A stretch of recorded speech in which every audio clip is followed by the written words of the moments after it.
Satu, dua.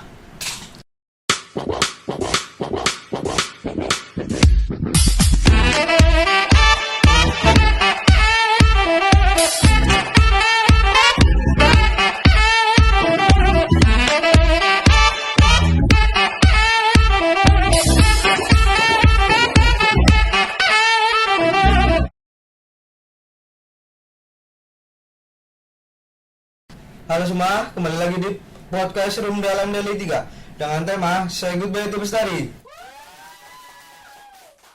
Bersama aku, Rizky Pratama dari jurusan ISP Reguler 2020. Di sini aku sebagai podcaster dan ditemani dengan narasumber kita yang cantik sekali bersama Amalia Desta Fitri Pramono. Halo semuanya, perkenalkan nama aku Amalia Desa Fitri Pramono atau biasa dipanggil Amel ya di kampus gitu. Aku sekarang posisinya jadi pelaksana tugas ya kebetulan karena ketuanya sedang berhalangan. Jadi saya menggantikan beliau untuk menjadi ketua sementara begitu. Oh, jadi sebelumnya jadi wakil ketua 2 DLM ya, Mbak? Iya betul, tadinya waktu kedua. Gimana nih kabarnya hari ini, Mbak Mel? Ya alhamdulillah baik sejauh ini. Mas Anjar gimana? Alhamdulillah. Baik juga ya. Baik, ya. Kabar sama dia gimana sih? Sama dia yang mana nih? Ada banyak ya? Itulah. Terus kalau kabar perkuliahan nih, after mid nih gimana? Kalau after mid juga ya alhamdulillah lancar jauh ini, masih belum ada kendala apapun ya kecuali kebanyakan tugas ya. Biasalah mahasiswa semester 5. Semester tua lah ya. Semester hampir tua hampir. Terus dengan pergantian dosen nih, apa ada yang nyebelin gak sih? Ya ini kalau dibilang ada nggak ada ya pasti ada gitu. Ada yang nyebelin, ada yang enak juga kayak gitu. Tapi kita nggak boleh sebutin, nggak boleh. Rahasia umum lah ya. Rahasia umum, udah bukan rahasia umum dong, rahasia pribadi. Pribadi malah. Langsung nih ke pertanyaan yang pertama, Mbak Mel. Iya gimana nih? Apa yang membuat Mbak Mel menerima tanggung jawab nih sebagai wakil ketua DLM FEB Unsud? Dan dengan posisi tersebut, tanggung jawab apa yang Mbak Mel pegang? Oke, jadi yang pertama apa yang membuat aku mau ambil jabatan ini ya, karena aku sebelumnya juga udah berkecimpung di organisasi gitu ya, udah ya bisa dibilang aktif di organisasi dan punya ketertarikan di organisasi gitu. Kalau jabatannya karena awalnya diamanahkan menjadi wakil ketua 2 ya, jadi di situ aku sih lebih ke ngawasin biro kayak gitu. Biro kan ada banyak ya macam-macam gitu. Tapi sekarang kalau posisi saat ini kebetulan karena menjadi pelaksana tugas jadi bironya ini adalah yang ngurusin lagi gitu. Terus cara Mas Raffinya dulu gimana? Cara ngelobbynya? Iya betul. Aduh ini seru nih, ini buat teman-teman yang belum tahu ya. Jadi tuh dulu ya namanya juga proses pertemanan gitu kan, dari berteman terus akhirnya deket, tapi ini bukan cinta-cintaan ya, deket habis itu tiba-tiba mau nggak jadi wakil ketua 2 kayak gitu. Nah itu caranya sebenarnya banyak banget, sebenarnya tadi nggak mau gitu, tapi ya akhirnya karena Mas Raffi meyakinkan gitu, akhirnya oke gitu. Terus juga kayaknya seru nih kerjasama bareng sama Mas Raffi sama Mas Damar DLM. Yang notabene juga udah teman kan lah ya? Iya udah teman sebelumnya betul. Jadi intinya tuh penting relasi lah ya. Iya relasi. Terus yang kedua nih, perihal kerjasama dan arah gerak yang dibawa dalam periode ini, bagaimana mekanisme kerja antara biro dengan biro atau biro dengan komisi? Lalu bagaimana biro melakukan perannya baik itu untuk sesama pengurus maupun KFEB Unsud? Oke, jadi arah gerak yang dibawa pada satu periode ini nih karena panjang banget tadi pertanyaannya, aku jawab satu-satu ya. Arah geraknya itu sesuai dengan visi misi yang ada sebelumnya dan sesuai juga dengan fungsinya DLM itu seperti apa. Terus bagaimana mekanisme kerjasama antar bironya? Itu karena kebetulan biro ini kan beda-beda, nggak kayak komisi nih. Kalau komisi itu kan pengawasan 1 sampai 5 baru legislasi gitu. Nah, kalau biro ini beda-beda, mereka tuh punya spesialisasi yang berbeda juga gitu. Ada biro eksternal, PSDMO, terus ada media dan informasi, ada persidangan, terus ada sekretaris dan bendara umum juga. Nah iya kebetulan waktu aku jadi wakil ketua 2 itu sekretaris dan bendara umum itu aku ngebawahin juga di situ. Dan karena ini beda-beda nih, itu juga tantangannya masing-masing. Jadi koordinasinya tuh ada, tapi sedikit antar biro. Ya bisa dibilang nggak sedikit banget sih sebenarnya, karena terikat satu sama lain itu pasti dalam suatu organisasi gitu. Terus kalau dengan komisi juga pasti ada keterkaitannya gitu. Contohnya kita ngadain forum legislasi nih. Forum legislasi kan kerjasama ya antara komisi legislasi dan juga biro persidangan yang ngadain forum. Forum aspirasi juga itu komisi pengawasan sama persidangan. Terus kalau visitasi kan programnya biro eksternal ya, itu juga melingkup semuanya gitu, semuanya hadir dalam acara visitasi gitu. PSDMO juga karena itu pengembangan organisasi, jadi ya tujuannya untuk pengurusnya, jadi di situ semuanya ada hubungannya gitu, keterkaitan satu sama lainnya ada tetap. Jadi antara biro dan komisi itu harus menjalin hubungan yang harmonis lah ya? Iya betul sekali. Yang ketiga nih, sebagai salah satu role pemimpin wanita, gimana nih Amel caranya ngerangkul teman-teman DLM buat saling akrab dan bisa bekerja sama bareng? Sama tantangan dan kendala yang Amel hadapi selama ini siapa? Sama cara mengatasinya? Oke, jadi kalau dari cara merangkul ya, karena kebetulan fungsi aku di sini juga ngebonding dan ngerangkul ya. Gimana sih caranya? Pertama-tama kita jangan bikin gap gitu. Kalau dari aku pribadi, aku nggak membatasi buat siapapun berteman sama aku, ngobrol sama aku gitu. Jadi kita semuanya di sini teman lah ya. Anggap aja kita semua di sini teman, kita kerja sama bareng, dan yang paling penting tuh kita nggak ninggalin satu sama lain gitu sih. Ketika ada yang membutuhkan sesuatu, kita harus saling bantu kayak gitu. Saling backup lah ya. Iya, saling backup juga biar ikatannya tuh terus ada gitu, bondingnya terus ada juga. Kalau kendalanya pasti ada ya, seperti yang aku sebutin tadi, karena di posisi aku sebagai wakil 2 sebelumnya, biro tuh kan beda-beda, kendalanya masing-masing, masalahnya masing-masing, penyelesaiannya juga masing-masing gitu. Dan caranya ya kita obrolin dulu bareng-bareng. Misal biro aliansi eksternal nih punya masalah, biasanya mereka cerita dulu gitu, pendekatannya ya cerita kayak temen aja biasa, nanti gimana nih cara nyari solusinya bareng-bareng kayak gitu. Komunikasi yang positif tuh yang penting sekali ya? Betul, komunikasi terus, jangan sampai enggak pokoknya. Lalu dalam organisasi kan nggak selalu berjalan mulus ya? Iya benar. Pasti ada lah perbedaan pendapat maupun bentrok antar sesama pengurus. Lalu tindakan yang Mamel ambil apa terkait itu? Oke, kalau dari organisasi namanya perbedaan pendapat tuh pasti ada banget kayak gitu kan. Bahkan nggak cuma antar biro komisi, antar pengurus, bahkan aku dengan Raffi dan Damar juga sesekali ada bentrok dan perbedaan pendapatnya kayak gitu. Terus tindakannya tuh kayak gimana sih ya? Kita nyamain perspektif dulu ya, satu persepsi dulu nih terhadap masalah itu, terus kita obrolin bareng-bareng. Kita juga ngobrolnya secara dewasa dan terbuka ya. Di situ nggak boleh ada yang namanya keras kepala atau egoisme gitu. Kita harus di sini bareng-bareng gitu, dan toleransi juga, mendengarkan pendapat satu sama lain. Nanti pendapat-pendapat kita juga ada pertimbangan-pertimbangan yang nantinya membuahkan hasil, yaitu solusi kayak gitu. Dari pertimbangan ini, oh baiknya ngambil solusi yang ini, oke kita sepakati bersama kayak gitu caranya. Ininya tuh ego bersama lebih penting dari ego pribadi. Iya, lebih ke kesepakatan bersama sih kayak gitu, benar. Terus bagaimana nih Dan Bestari atau DLM FEB Unsur dalam membranding agar kegiatan yang dilakukan dapat diketahui KMFEB maupun eksternal FEB? Oke, jadi caranya nih ya biar nge-branding ya. Yeah. Nge-branding, oke. Jadi nge-brandingnya itu sendiri, kita di sini punya namanya organisasi itu biasanya di awal pasti punya logo sendiri gitu. Logonya baru, fresh gitu kan. Visi misinya baru, tagline-nya baru, semuanya baru kayak gitu. Itu cara nge-brandingnya kayak gitu. Terus dengan kita tuh punya visualisasi ya. Kita punya media sebagai alat visualisasi kita, di mana media juga di sini fresh semua, nih baru semua. Editannya baru, desainnya baru, dan juga kita tuh punya sosial media yang banyak gitu, yang dimana menunjukkan eksistensi dalam itu sendiri. Kayak kita kemarin baru bikin YouTube ya kebetulan ya. Di situ ada company profile gitu, ada apalagi itu, ada podcast ya. Podcast Room DLM Daily juga ada di YouTube-nya kita, itu juga baru, dan alhamdulillah juga banyak yang nonton, mulai dikenal orang kayak gitu. Terus ada konten-konten yang menarik, itu juga bisa salah satu sebagai alat brandingnya DLM kayak gitu. Dan juga dari obrolan-obrolan pertemanan gitu, kita juga bisa kok nge-branding lewat kalau di anak marketing itu namanya word of mouth ya, dari mulut ke mulut kayak gitu ngomong brandingnya. Nah terus kalau misalnya untuk diketahui KMFEB selain dari media dan mulut ke mulut nih, kita juga punya program kerja yang melingkupi anak KMFEB nih, seluruh KMFEB. Contohnya Sekpar yang baru saja terlaksana. Nah kemarin tuh temanya peran legislator muda dalam membangun parlemen di modern era digital kayak gitu. Nah jadi karena kita di sini berperan sebagai legislatif ya, itu kan kalau kita lihat sendiri di KMFEB belum ada yang namanya seminar atau workshop tentang kelegislatifan.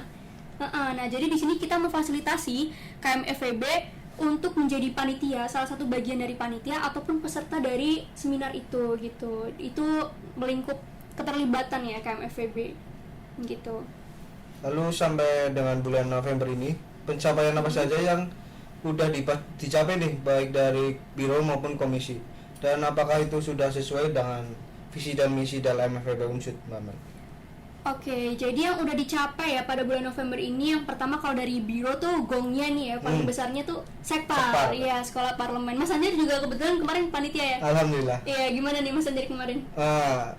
Saya bersyukur sih. Oh, bersyukur. Acara Sekpar tuh menurut saya kemarin berjalan dengan lancar lah ibaratnya. Ya alhamdulillah, ya saya juga seneng sih, aku juga seneng ya, thank you banget ya Mas Anjar juga yang udah jadi salah satu panitia ya, bagian dari Sekpar gitu kan. Terus di bulan November ini juga, ini kita tag bulan November ya podcastnya gitu, salah satu program kerjanya eksternal juga kayak gitu. Dan kita punya terobosan terbaru nih di bulan November, yaitu stand aspirasi.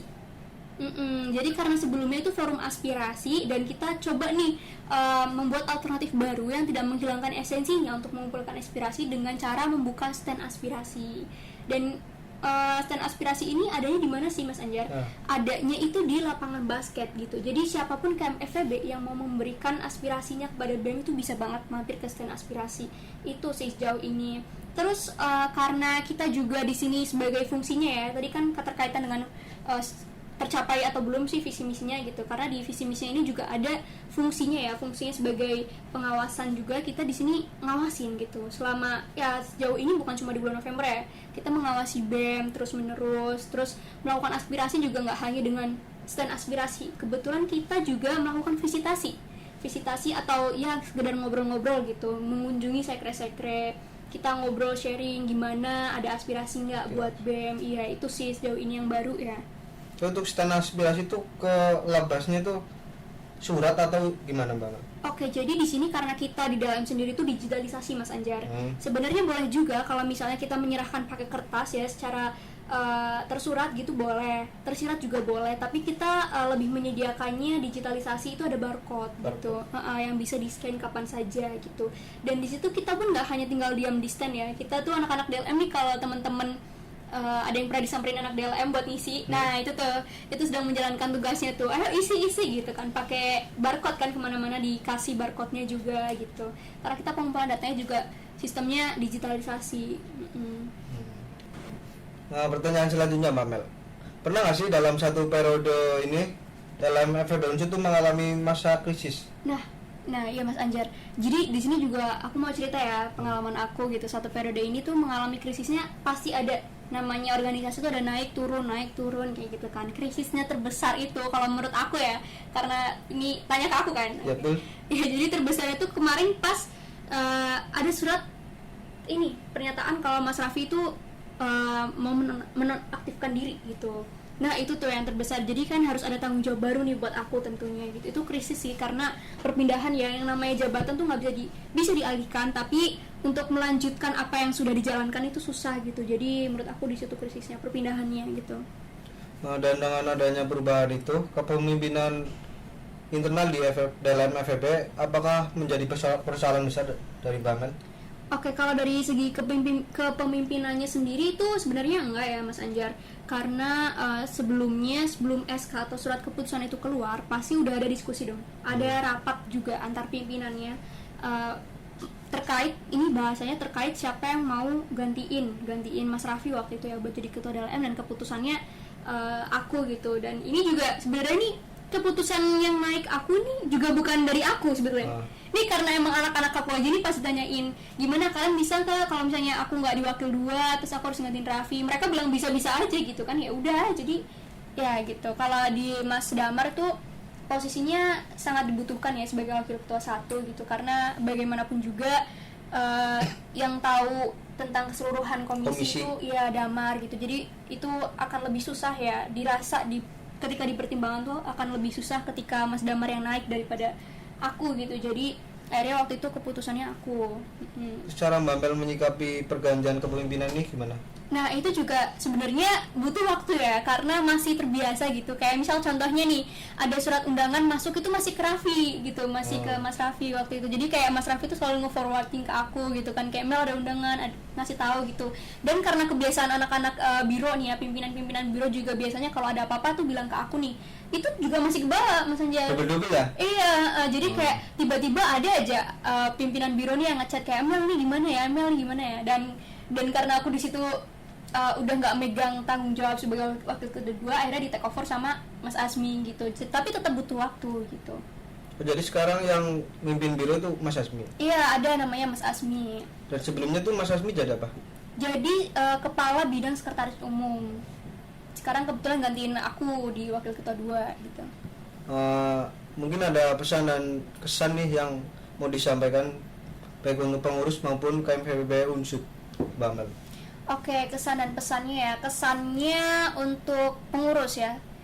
Kesannya itu luar biasa sekali ya, menjadi salah satu bagian dari kalian, dan senang rasanya bisa bekerja sama dengan pengurus DLM FEB Unsut tahun 2022 gitu kan. Senang banget karena kita di sini nggak sendirian gitu kan. Kita kerja bareng-bareng, saling ngebantu dan saling support satu sama lain. Dan yang lebih bikin aku kagum lagi itu semangatnya sih. Semangat itu bener-bener nggak pernah berhenti gitu dari anak-anak biro nih khususnya nih waktu itu ya. Dan juga komisi, kalau misalnya kita lihat keseluruhan, nggak baik komisi maupun biro tuh dua-duanya sama-sama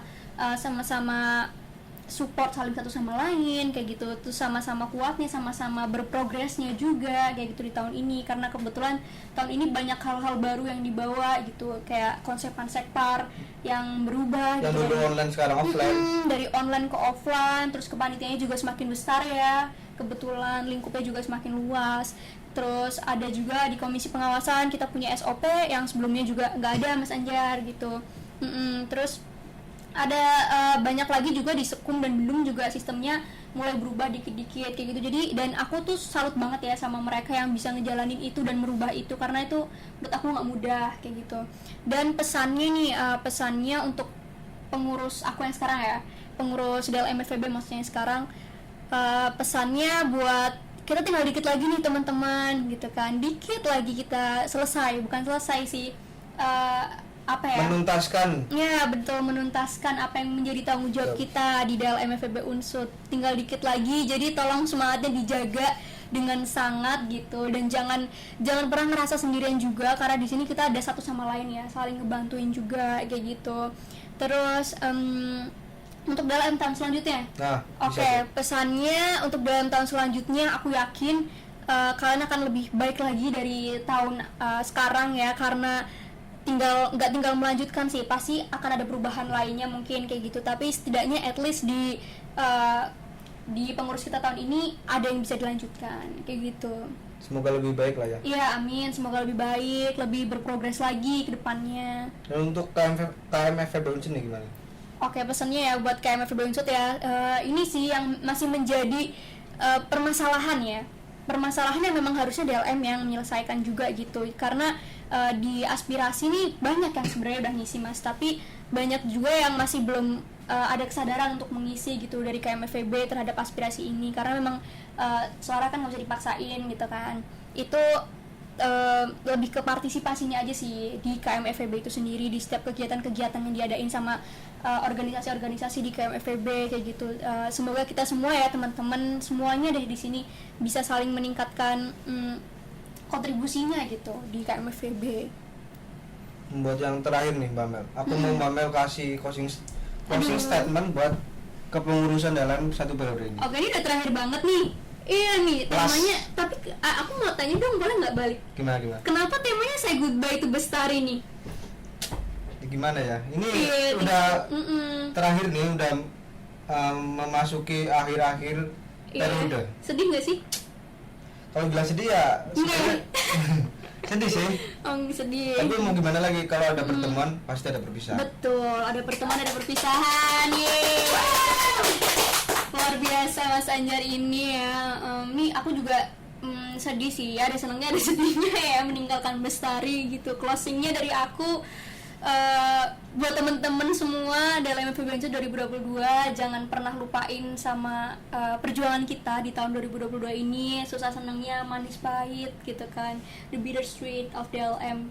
2022 jangan pernah dilupain semua kenangan, semua memori, semua masalah yang pernah terjadi, dan segala pencapaian yang kita dapatkan juga tentunya akan menjadi memorable lah di otak kita ya. Terus semoga setelah kita semua selesai di tanggung jawab kita sebagai DLM, itu ilmunya bisa diambil gitu, diserap dan diimplementasikan untuk kehidupan kita selanjutnya masing-masing gitu. Sedih nih jadinya nih. Kira-kira bakal kangen nggak nih sama percakapan kecil di sekret? Di sekret. Kesibukan gitu. Aduh tuh kangen banget, karena biasanya abis kelas tuh pasti ke sekret ya nggak? Mas Anjar gitu nggak? Iya sih. Kan. Nanti kalau kita udah nggak di DLM, kita nggak ada sekret dong. Sama ini tempat dulu kan sekret nggak ada AC dan sekarang udah. Iya. Wah iya, itu bakal kangen banget sih kayaknya. Tapi nanti kalau misalnya kita selesai nih, itu AC mau kita jual lagi. Enak banget ya yang setelahnya. Iya, enak banget kan dapet AC. Enggak deh, nggak bercanda ya teman-teman. Cukup sekian podcast Room Dalam Daily 3 dengan tema Say Goodbye to Bestari. Terima kasih buat Mbak Mel yang udah nyempetin waktunya jadi narasumber podcast kali ini. Sama-sama Mas Anjar. Dari aku mohon maaf bila ada salah kata. Iya. Tetap dukung dalam FEB Unsur dalam segala kegiatannya. Cukup sekian dari saya, Rizky Nugatama sebagai podcaster. Salam legislatif. Viva Legislatif.